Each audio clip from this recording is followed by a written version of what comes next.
बिस्मिल्लाहिर्रहमानिर्रहीम। अस्सलाम वालेकुम फ्रेंड्स, आई होप कि आप सब लोग खैरियत से होंगे। फ्रेंड्स, ये वीडियो उन सब कैंडिडेट्स के लिए है जो अभी इंटेलिजेंस एंड मॉनिटरिंग ऑफिसर का जो टेस्ट होने जा रहा है उसमें अपेयर होने जा रहे हैं। इस तरह की बहुत सी वीडियोस इंटरनेट के ऊपर अवेलेबल हैं जिसमें आपको जो है वो इस टेस्ट की प्रिपरेशन करवाई जा रही है। इसी सिलसिले में हमने अपने स्टूडेंट्स के लिए ये वीडियो जो है वो बनाई है जिसमें हम मल्टीपल चॉइस क्वेश्चंस की सूरत में आपको सारी चीज़ें जो है वो प्रिपेयर करवाएंगे, क्योंकि आपका जो एग्ज़ाम होगा उसमें भी मल्टीपल चॉइस क्वेश्चंस होंगे। और दूसरा ये है कि लाइन टू लाइन आपको हर चीज़ रीड नहीं करनी पड़ेगी और सारी चीज़ें जो है वो हम मल्टीपल चॉइस क्वेश्चन की सूरत में जो है वो कवर करेंगे। तो वीडियो स्टार्ट करते हैं। वीडियो में जो पहला क्वेश्चन है उसकी तरफ चलते हैं।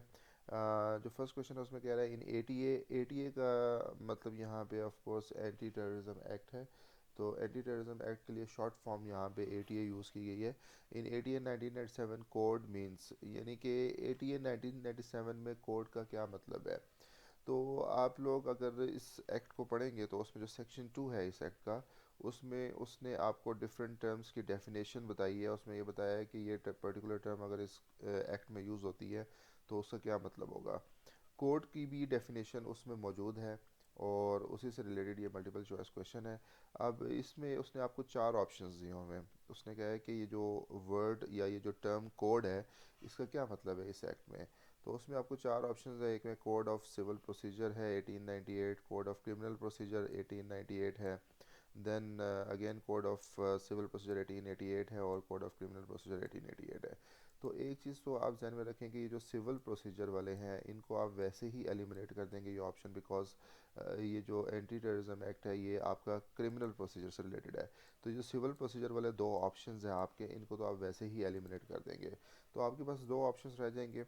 एक आपके पास है कोड ऑफ क्रिमिनल प्रोसीजर 1898 और एक है कोड ऑफ क्रिमिनल प्रोसीजर 1888। अब जो इसमें जो करेक्ट डेट है, अगर इसमें आप एक्ट को रीड आउट करेंगे, उसका सेक्शन 2 रीड करेंगे, तो उसमें आप देखेंगे जो करेक्ट डेट है वो 1898 है। तो इस क्वेश्चन का जो आंसर है, वो जो करेक्ट आंसर है वो है बी। यानी कि जब भी इस एक्ट में कोड की टर्म यूज़ होगी तो उसको उसका मतलब ये है कि, या उसका मकसद ये है कि code of criminal procedure 1898, act 5 of 1898, ये इसका करेक्ट आंसर है। सेकंड क्वेश्चन की तरफ चलते हैं। इसमें हमने छोटी से छोटी चीज़ें जो हैं उनको भी मल्टीपल चॉइस क्वेश्चन की सूरत में यहाँ पे हमने डालने की कोशिश किया ताकि कोई भी चीज़ आपकी मिस ना हो।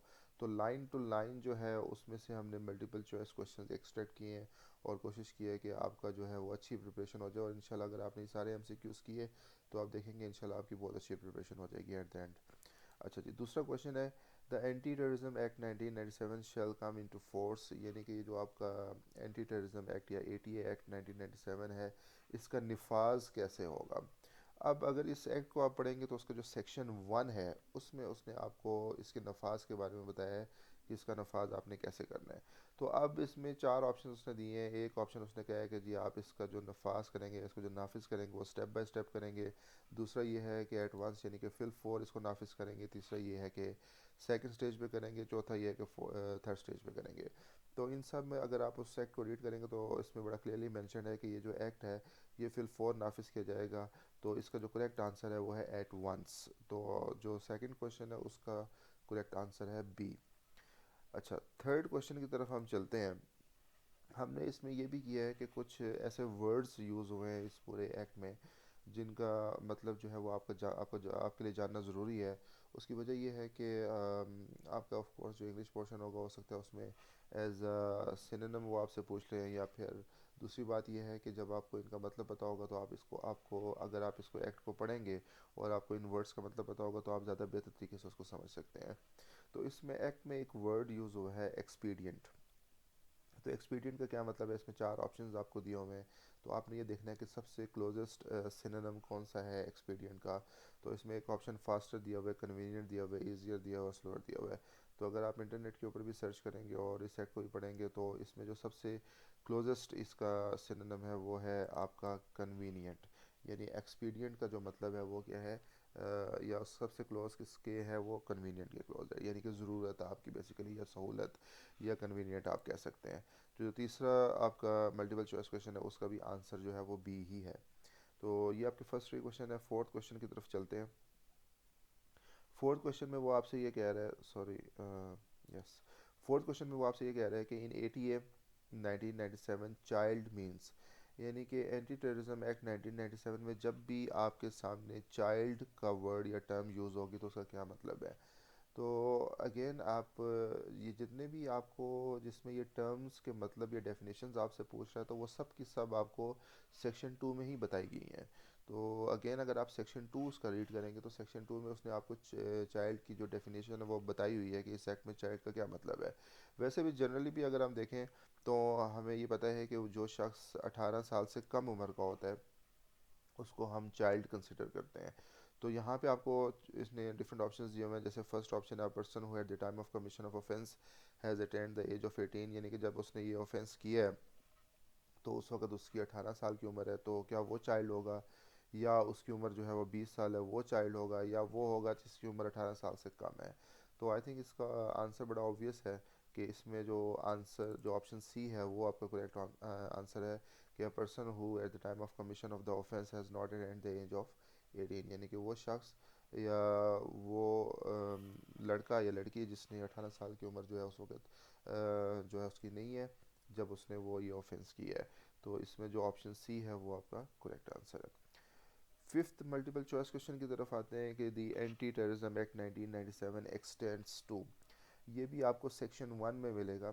सेक्शन 1 में उन्होंने आपको बताया है कि ये जो आपका एंटी टेररिज्म एक्ट है इसका दायरा कार क्या होगा। तो इसमें आपको डिफरेंट ऑप्शंस दिए हैं कि ये सिर्फ केपीके में नाफिज होगा, इसका दायरा कार केपीके में होगा, पंजाब में होगा, या केपीके और पंजाब दोनों में होगा, या पूरे पाकिस्तान में होगा। तो ये जो एक्ट है इसका दायरा कार पूरे पाकिस्तान में होगा। तो ये सेक्शन 1 में बड़ा क्लियरली मेंशन्ड है, तो इसलिए इसका जो आंसर है आपका वो ऑप्शन डी है। तो फिफ्थ क्वेश्चन जो है उसका आंसर जो है वो ऑप्शन डी है। नेक्स्ट क्वेश्चन की तरफ चलते हैं। इसमें कह रहा है कि क्वेश्चन नंबर 6 जो है आपके पास, इन 80 एंड 1997 कोर्ट मींस, यानी कि एंटी टेररिज्म एक्ट 1997 में कोर्ट का क्या मतलब है। जब भी आपके सामने टर्म कोर्ट आएगी तो उससे क्या मुराद है। अगेन जैसे मैंने आपको बताया कि जितनी भी डेफिनेशन है जितनी भी टर्म्स हैं उनके मीनिंग अगर आपने देखना है तो you have to go through the section 2 of the act. तो आपको अगर आप सेक्शन 2 में जाएंगे तो वहाँ पे अगेन आपको ये सारी चीज़ मिल जाएगी। इसमें आपको चार मुख्तलिफ ऑप्शन दिए हुए हैं कि कोर्ट का मतलब क्रिमिनल कोर्ट्स है, सिविल कोर्ट्स है, या फिर anti terrorism code establish under section 13 है, या anti terrorism code establish under section 15 है। तो चार ऑप्शन उसने दिए हैं। अब इसमें जो करेक्ट आंसर है, एक तो आप इस चीज़ इसको इस तरह से याद रख सकते हैं कि ये ऑफ कोर्स एंटी टेररिज्म से रिलेटेड है। तो इसमें हम एंटी टेररिज्म कोर्ट के ऊपर आ जाते हैं कि ये दो जो ऑप्शंस हैं इनमें से एक ऑप्शन जो है वो हमारे पास करेक्ट होगा। अब इसमें दो सेक्शंस हैं, एक सेक्शन 13 एक सेक्शन 15 है। अब इसी एक्ट के सेक्शन 13 और 15 की ये बात कर रहे हैं, तो अगर आप एंटी टेररिज्म एक्ट 1997 जो उसका सेक्शन 13 देखेंगे तो जो सेक्शन 13 है आपके पास उसमें उसने ये बताया हुआ है कि ये जो आपका एंटी टेररिज्म कोर्ट है ये इसको कैसे इस्टेब्लिश करेंगे, सेक्शन 13 में उसने आपको बताया है। जबकि सेक्शन 15 में उसने आपको इनकी प्लेस ऑफ सिटिंग के बारे में बताया है। तो ये दोनों चीज़ें जब आप वैसे भी एक्ट पढ़ेंगे तो आपके जहन में होगी। तो यहाँ पे जो करेक्ट आंसर है, यहाँ पे वो आपसे ये पूछ रहा है कि कोर्ट का क्या मतलब है, यानी कोर्ट को कैसे इस्टेब्लिश करेंगे। तो कोर्ट जो आपकी इस्टेब्लिश हुई है वो अंडर सेक्शन 13 हो रही है, इसमें सेक्शन 15 में नहीं हो रही। सेक्शन 15 में वो आपको बता रहा है कि वो कोर्ट बैठेगी कहाँ पे या उसकी जायज़ समात क्या होगी।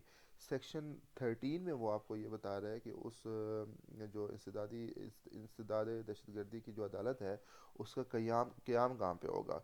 तो ये जो इसका आप करेक्ट आंसर है वो है anti terrorism code establish under section 13, जो सिक्स क्वेश्चन है आपका।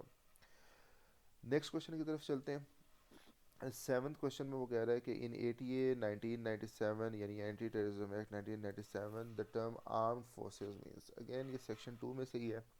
और मैंने आपको बताया कि हमने हर चीज़ को यानी हर पॉइंट को उसको निकाल के उसमें से मल्टीपल चॉइस क्वेश्चन बनाया ताकि कोई भी चीज़ जो है वो मिस ना हो।